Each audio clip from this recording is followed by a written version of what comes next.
Bang, Assalamualaikum bang. Salam. Bang, uish. Macam menarik bang Memang menarik. Masya Allah, ni makan apa ni bang? Ini breakfast western.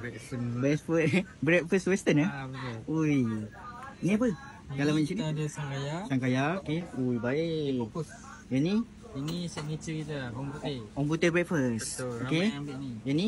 Ini cheesy omelette. Cili omelette. Oh, menarik Apa abang recommend? Ada ni saya dengar ada roti bakar London bang Ada sekali set dengan kopi tinggi. Oh, set dengan kopi tinggi lain macam tunjuk Okey, boleh bang nak satu bang? Okey, boleh. Terima kasih bang. Bang, dah siap bang Dah lah. Okey bang. Terima kasih bang. Mana? Saya punya ni Ya. Set London. Set London bang Ha. Ui. Oh, okey ada Kopi tinggi lah.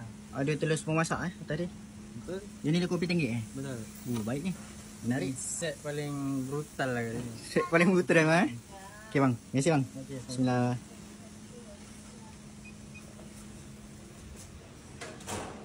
So dia kata buka setiap hari kecuali Jumaat. Kalau breakfast 7.30 sampai 12.30. Kalau lunch dia ada ayam gepuk je. Dari pukul 10 sampai pukul 2. Depan ni SK Setiawangsa. Sebelah ni ST Rosham. So diorang dekat Medan Seleri ni je. Kalau nampak sana ada nasi kandar, sebelah ada nasi campur. Diorang dekat sini.